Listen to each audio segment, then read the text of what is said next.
We're trying to make the next big roguelike.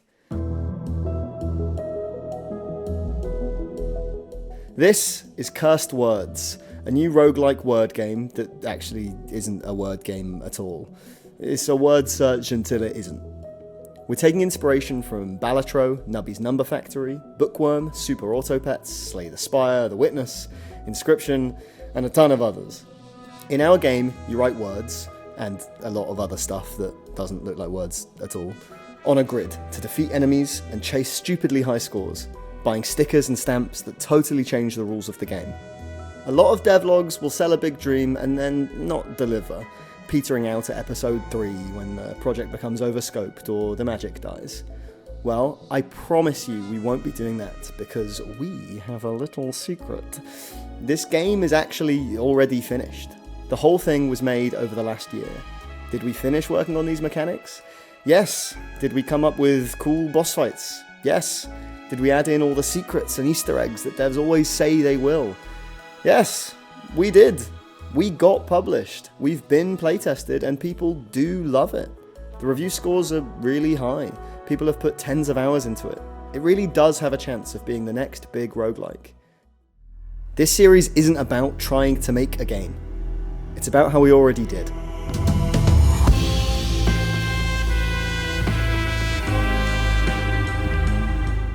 Let's start at the beginning. It's April 2025, and we feel like we've hit a wall.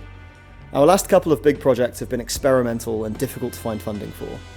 Words on the Street was a team-based word game played exclusively through a Twitch stream, and Project Cardinal was a PvP card collector that, for the life of us, we can't seem to attract funding for.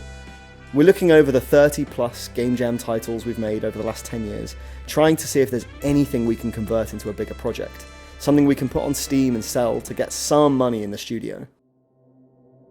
There's Jingoku, our WarioWare-style drinking Jenga-inspired minigame collection that we tried to get off the ground in 2021, but publishers didn't bite.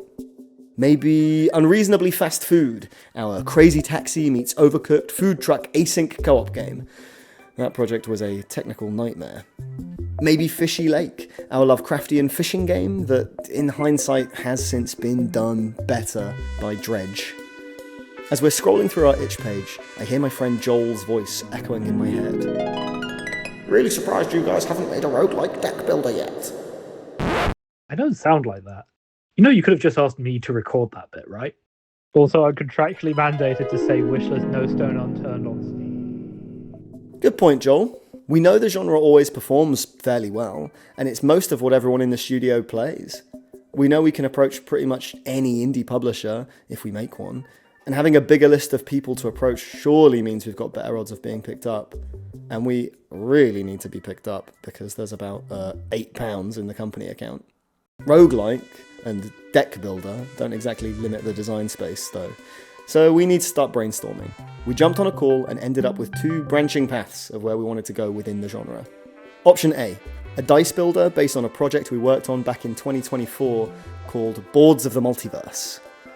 Option B, a word game roguelike following on from the small success of our free-to-play project in 2023, Words on the Street. We decided the best way to choose was to write 2 design docs and kind of pit them against each other. Whichever felt easiest and most innovative, we would just dive in on and make a quick prototype. We looked long and hard at both docs and eventually decided we could see the vision for the word game one a little more. We reckoned we'd come up with a brand new approach to the word game genre, and we were keen to see if this approach was as fun as it looked on paper. We came up with the name Cursed Words as a kind of pun that sounded adventurous.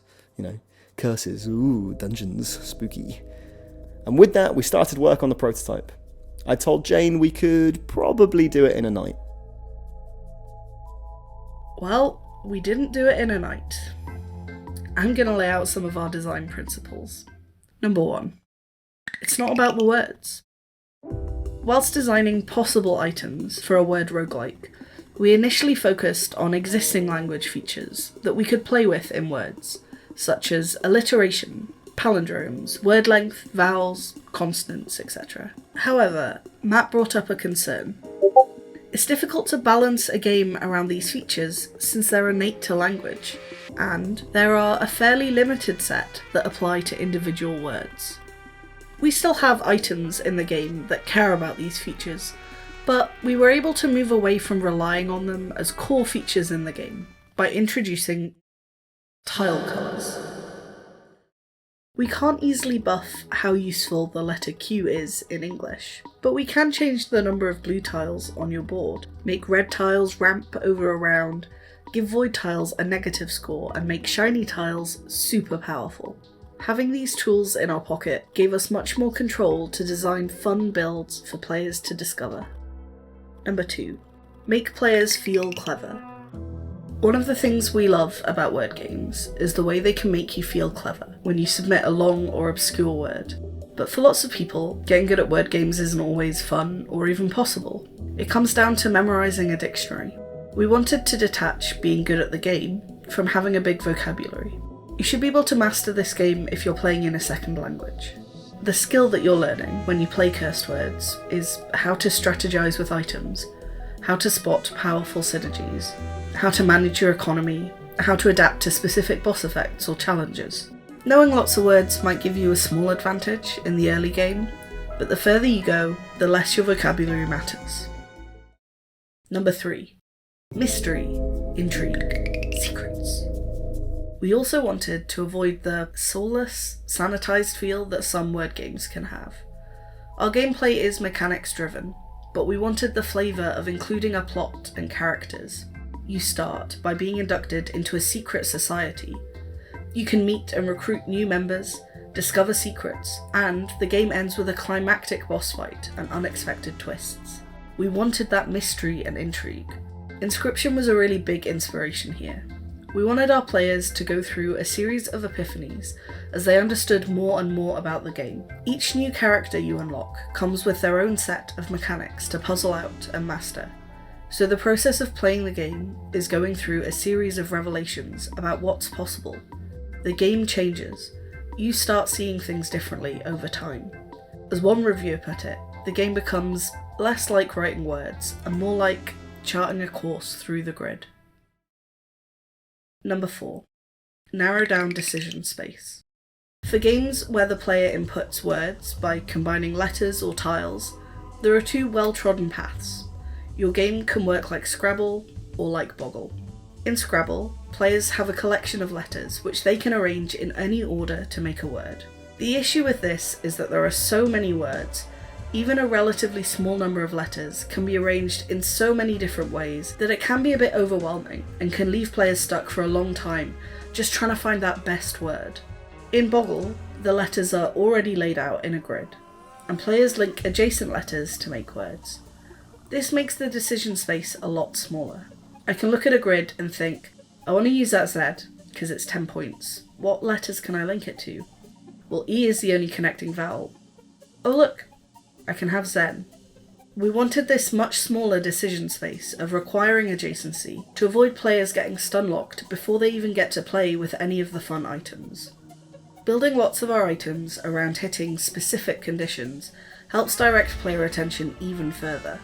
If I know that I need to include at least 3 different coloured tiles to buff Neapolitan, and I need to end on a blue to get the multiplier from blueberries, I quickly focus on a small part of the grid and find a winning word. Number 5. Direct consequences. Games feel good when you can see the effects of your decisions and feel like they're changing the game immediately and impactfully. A classic deck builder move would be to have players affect the pool of tiles that can appear on the grid, allowing the player to craft a deck over the course of a run. This is a tried and true method, and it works really well in some games that we love, but it does have some downsides. It hides the impact of player decisions off screen. Maybe I've turned some of my tiles red, but then I don't draw any of them. Well, they're no use to me. By allowing players to scatter colours and glyphs directly onto the grid in front of them, we make the choices that they make affect the game more directly and more visually. This also gives more opportunity to pivot. I might have started a void build, but then find a particularly strong red item in the shop. Well, I can simply sell my void scatterer and buy a red one. I'll be out a few dollars, but I won't be fighting against the deck that I'd spent the whole game constructing.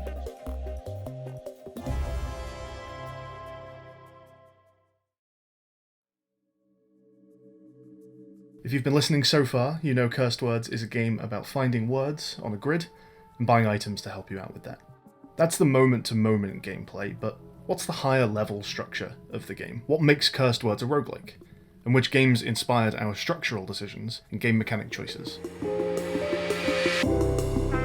Balatro heavily influenced the progression through each run of Cursed Words, and is probably the biggest overall influence. A run is divided into stages, each of which has 3 encounters, the third of which is a boss stage with a unique, challenging modifier. You can see this boss ahead of time, giving you the opportunity to plan around it. There's a climbing score target, which ramps over the course of the whole run. Encounters give reward money, bigger rewards given for more efficient completions, which is spent at shops found between each encounter. Oh, and don't forget you can submit cards to form a poker hand. Our shops are primarily informed by Nubby's Number Factory. There are 2 kinds of passive item, each arranged on their own inventory rack. One of these types can be upgraded by finding a duplicate of that item in the shop. If you can't afford something in the shop, you can freeze it for next time. And then there's the obvious, it's a game all about numbers. We liked Slay the Spire's idea of a rack of one-time consumables which can be used to escape sticky situations. In Cursed Words, this takes the form of tiles which can be placed on the grid, in case you're a letter, or maybe a colour short of that perfect word. We also share similar meta progression. There's a range of characters, each with their own New Game Plus path. Completing a run with a character allows them to play at the next difficulty level. Balatro has this too, of course, but Spire feels like the originator of this idea, and was always the game we mentioned when designing our own version of Ascensions, the Crowns. Also, on any given run, you can meet certain conditions to reach an extra part of the run. You don't always get... Oh, and poison builds, of course. Finally, we're aspiring to give the player the same kind of experience we loved when we played Inscription. We want layers of mystery and revelation about what's really going on. We want the player to have a series of epiphanies about the true extent of what Cursed Words is capable of. The extent of just how cursed the words really get. And then we obviously have... you can win a game by yanking out one of your molars with a rusty pair of pliers? Okay, fine, you can't. So this is what we're setting out to make. We have our design tenets, we have our inspirations, and we have a plan. This devlog series will be split into 12 episodes, one for each month of development. You'll see a game from ideation all the way through to release, and watch 3 developers and a ragtag gang of creative talent take their best shot at making the next big roguelike. This is the story of how a project that will probably take a day turned into a year-long obsession.